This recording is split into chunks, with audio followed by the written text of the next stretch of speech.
উনি বললেন এই মূর্তিগুলোর সামনে তোরা মাথা নত করে দাঁড়িয়ে থাকিস কেন? তারা বলল ওয়াজাদনা আবাআনা লাহা আবিদিন, আমরা আমাদের বাপ দাদাদেরকে দেখছি এরকম করতে, এজন্য আমরাও করি। সাইয়েদনা ইব্রাহিম বললেন লাকাদ কুনতুম আনতুম ওয়া আবাউকুম ফি দালালিম মুবিন, তোরাও শেষ, তোর বাপ দাদারাও শেষ, তোদের বাপ দাদারাও গোল্লায়, তোরাও গোল্লায়, চিল্লাই কোন ঠিক কিনা? কি কনভারসেশন। এরপরে বাৎসরিক পূজা অনুষ্ঠানের দিন আসলো। কিছুদিন আগে একটা হয়েছে না সরস্বতী, এটা বোধহয় হিন্দু ভাইদের বিদ্যার দেবী। এরা এক একজনের কাছে এক একটা জিনিস নিয়ে যাওয়া লাগে, আমরা সব জিনিস চাই একজনের কাছে, তিনি কে? এটা কঠিন না সহজ? বিদ্যার জন্য ওই মন্দিরে, সৌন্দর্যের জন্য এই মন্দিরে, খাদ্যের জন্য দুর্গার কাছে, ঝামেলা না? আমরা সব কিছুর জন্য একজনের কাছে যাই, তিনি কে? বাৎসরিক পূজা অনুষ্ঠানে সবাই ইব্রাহিমরে ধরছে, ইব্রাহিম চল আমরা পূজা দিতে যাব। সাইয়েদনা ইব্রাহিম ফানাযারা নাযরাতান ফিন নুজুম, তাকালেন আকাশের, বললেন ইন্নী সাকিম, আমি যেতে পারবো না, আমি অসুস্থ। আমি কি আসলে সুস্থ ছিলেন? তো অসুস্থ বললেন কেন? কারণ অসুস্থতা দুই ধরনের, চিল্লায় বলেন, একটা শারীরিক আর একটা।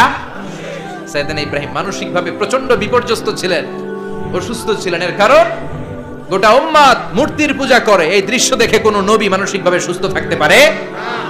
উনি বললেন আমি অসুস্থ, তোমরা যাও। সবাই বলল ঠিক আছে আমরা যাই। ইব্রাহিম তুই আমাদের ঘরের মূর্তিগুলারে পাহারা দে। মূর্তি পাহারাদার এখন ভালো লোক পাওয়া গেছে, মূর্তি পাহারা দেওয়ার জন্য ভালো একজন পাহারাদার পাওয়া গেছে। নাম কথা কন, কথা বুঝতে কষ্ট হচ্ছে মনে হয়। মূর্তি পাহারা দেওয়ার জন্য কারে পাওয়া গেছে? সাইয়েদনা ইব্রাহিম কয় ঠিক আছে আজকে পাহারা দিমু, জন্মের পাহারা, যা তোরা দিতাছি, পাহারা দিতেছি যা। এইবার সাইয়েদনা ইব্রাহিম মূর্তির ঘরে ঢুকলেন, দেখেন কি সুন্দর কথোপকথন আল্লাহ তুলে ধরলেন। আল্লাহু আকবার। মূর্তির ঘরে, দেবীর ঘরে ঢুকে উনি ঘুরে ঘুরে তাকায়, দেখে একটা এমনি হাত আর একটা ব্যাগ করে 14-15টা হাত নিয়ে তাকায় আছে। উনি সবগুলার সামনে এভাবে তাকায় আছে, দেখে এক একটা এক এক চেহারা, একটা হাতির গণেশ স্টাইলের, আর একটা এরকম, আর একটা নারীর, আর একটা বাঘের, আর একটা তলোয়ার নিয়ে আইতাছি কোপায় ফেলা আছে না নাই? সবগুলোর সামনে যায়, যে যে দেখে আর অবাক হয়, কত ধরনের খোদার কাছে এরা কত কিছু চায়। আর যে দেখে প্রত্যেকটার সামনে ডেজার্টস আইটেম, মিষ্টান্ন, এক একটার সামনে রসমালাই, এক একটার সামনে কালো জাম, লাল জাম, রসগোল্লা, চামচাম, দুধ মালাই, মালাই চপ, আছে না নাই? যে বেপানি চলে আসছে নাকি?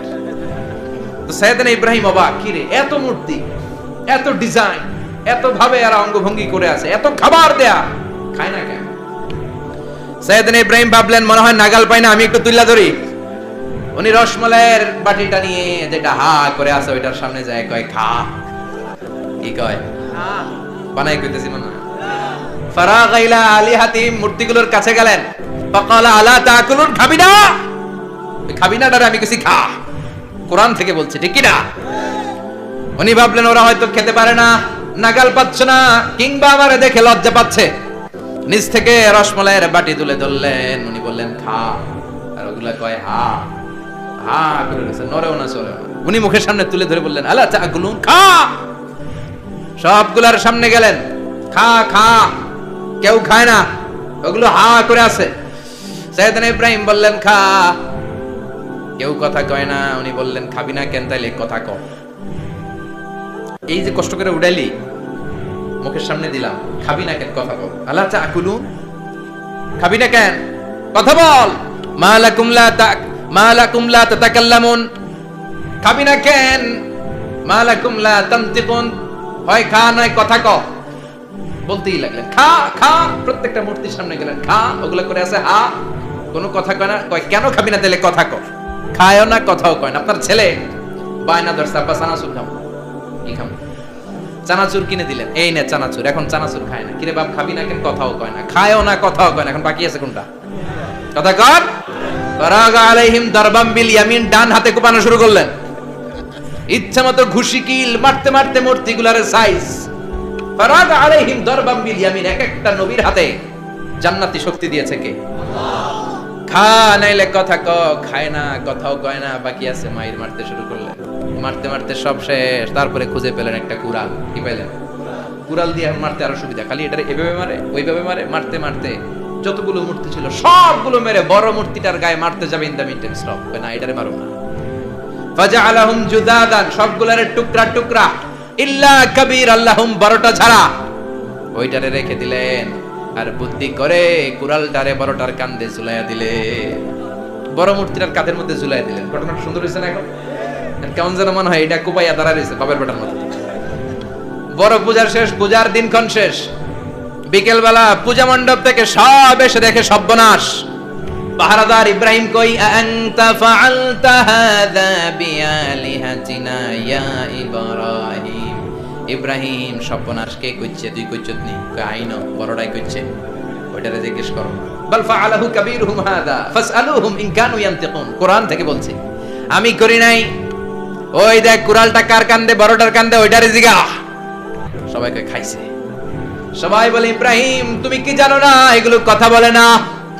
সাইয়েদনা ইব্রাহিম বলে যে এটা কথা কয় না, ওইটার পূজা করস কেন? যেটা কথা বলে না, যেটা নিজেরাই নিজেদেরকে মায়ের থেকে বাঁচাতে পারে না, নিজেরাই নিজেদেরকে রক্ষা করতে পারে না, তোরে কিভাবে রক্ষা করবে? এগুলোর পূজা কেন করিস? ফাবুহিতাল্লাযী কাফার। কারো কোনো জবাব নাই, লা জবাব। সবাইকে, ইব্রাহিম তুই বড্ড বেড়ে গিয়েছিস, তোরে নমরুদের কাছে নেওয়া হবে, রশি দিয়ে পেঁচিয়ে নমরুদের কাছে নেওয়া হবে। নমরুদের নাম শুনছেন? শোনেন নাই বোধহয়? শোনেন নাই? পৃথিবীতে 4 জন বাদশা ছিল, যারা গোটা বিশ্বের বাদশা। গোটা বিশ্বের 2 জন কাফের, 2 জন মুমিন। মুসলমানের একজন হচ্ছে জুলকারনাইন, আরেকজন হচ্ছে সাইয়েদনা সুলাইমান। কাফেরের একজন হচ্ছে বাখতানাসার, আরেকজন হচ্ছে নমরুদ। এই নমরুদের কাছে নিয়ে যাও রশি দিয়ে বেঁধে। এবার নমরুদের সাথে কি ডায়লগ মারছে এটা তো আর কোরআনে নাই। কথা কও, এটাও আছে।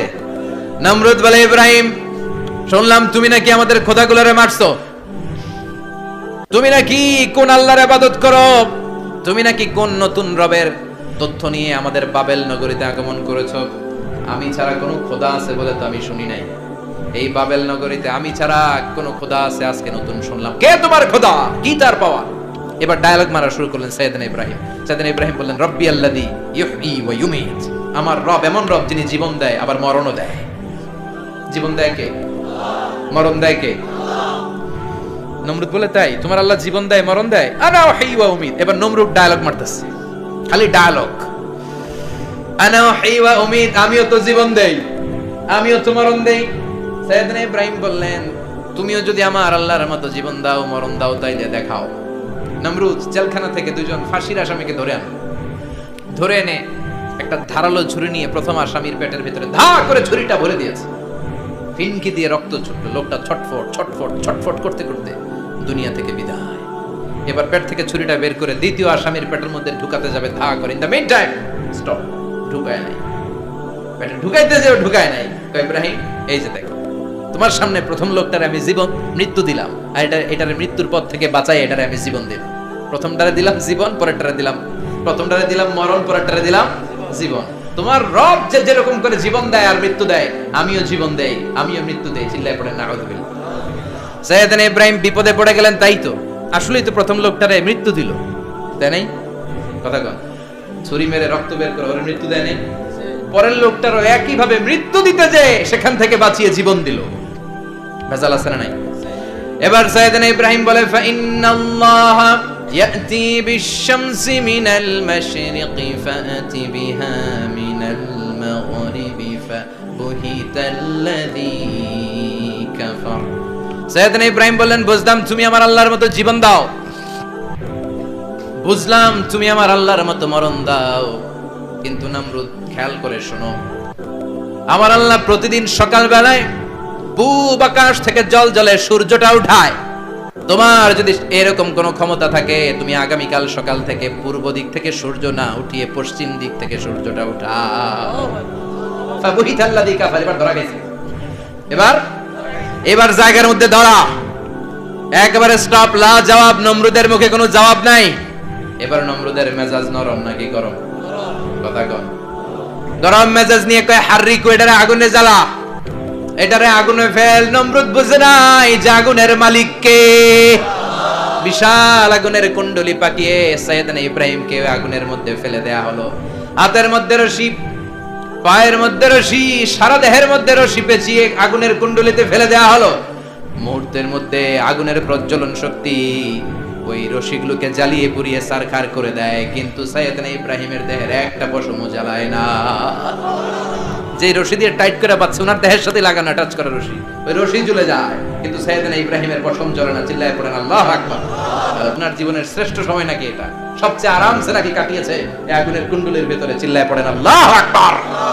এবার আল্লাহ ডেকে বলেন, নমরুদ অনেক হয়েছে, আর না, অনেক চান্স তোমারে দিছি, আমি অনেক ছাড় দিছি, মাগার ছেড়ে দিব না। আল্লাহ কি দেয়? ছাড় দেয়, ছেড়ে দেয় না। মনে থাকবে? চিল্লায় বলেন তো, আল্লাহ কি দেয়? কি দেয় না?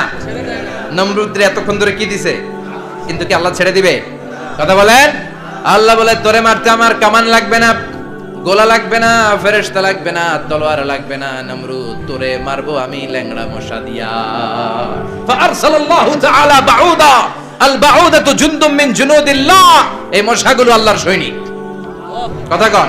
এবার নমরুদ বাঁচার জন্য মাথার মধ্যে আঘাত করে, কিন্তু মশা বের হয় না। চিল্লায় আওয়াজ করে উত্তরে বলেন, মশা ঢুকছে কার অর্ডারে? এই মশা বেরোবেও কার অর্ডারে? মাথার মধ্যে আঘাত করে, খুশি মারে, কিল মারে, কিন্তু মশা বের হয় না।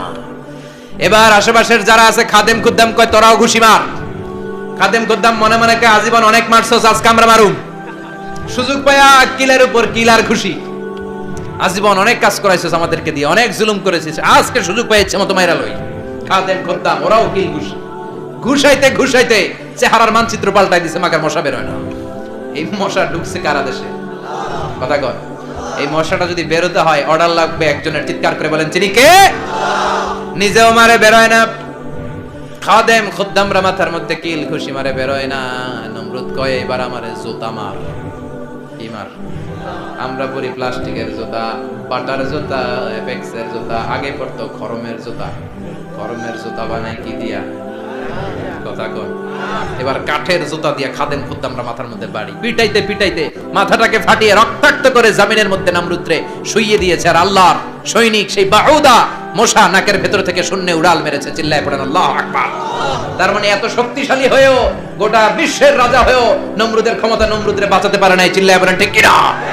এজন্য ক্ষমতা কাউরে বাঁচাতে পারে না। বলেন, আল্লাহ রাব্বি জাআলনি মুকিমাস সালাহ।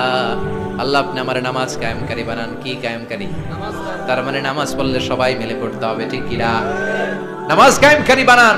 আমার সন্তান ইসমাইলের নামাজ কায়েমকারী বানান। আমার দোয়াটা কবুল করেন। কবুল করে নিল কে? আবার বললেন, আল্লাহ মক্কার নিরাপদ বানান। কবুল করলো কে? আবার বললেন, ওয়াবাস ফীহিম রাসূলা। আল্লাহ এই শহরে একজন নবী পাঠান। কবুল করলো কে? যত দোয়া করছে সব কবুল করে নিল কে? এজন্য সাইয়েদনা ইব্রাহিমের জীবনী থেকে কি কি শিক্ষা গুনতে শুরু করেন? নাম্বার 1, আল জিহাদু দিদ্দা শিরক। ওনার জীবন থেকে প্রথম শিক্ষা হচ্ছে শিরকের বিরুদ্ধে জিহাদ। মুমিনের জীবনে জিহাদ চলবে কিসের বিরুদ্ধে? উনি মূর্তির সাথে আপোষ করে নাই, গাছের সাথে আপোষ করে নাই, মাছের সাথে আপোষ করে নাই, ধ্রুবতারা, চাঁদ, সূর্যের সাথে আপোষ করে নাই। উনি এক আল্লাহকে খুঁজে পেয়েছে। চিল্লায় বলেন ঠিক কিনা? আল্লাহ সব গুনাহ ক্ষমা করে, শিরকের গুনাহ ক্ষমা করে। 2 নাম্বার শিক্ষা হচ্ছে সত্যকে অন্বেষণ করতে হবে। ওইটা আমার বাবার বিরুদ্ধে যাক, ওইটা আমার দাদার বিরুদ্ধে যাক, ওইটা আমার দলের বিরুদ্ধে যাক, ওইটা আমার মতের বিরুদ্ধে যাক, সত্য যেখানে আমিও সেখানে। চিল্লায় এখন ঠিক কিনা? এটা হচ্ছে সাইয়েদনা ইব্রাহিম আলাইহিস সালামের ঈমান স্পিরিট। শিরকের বিরুদ্ধে মুমিন জিহাদ করবে। সত্য যেখানে আছে মুমিন তালাশ করে সেটাকে ছিনিয়ে আনবে। সাইয়েদনা ইব্রাহিমের জীবনী থেকে 3 নাম্বার শিক্ষা হচ্ছে ভিশনারি অ্যাটিটিউডের হতে হবে মুমিনের। আমরা খালি 10 বছরের হিসাব করি, 20 বছর, 50 বছর। ইহুদিরা হিসাব করে 200 বছর। কোনো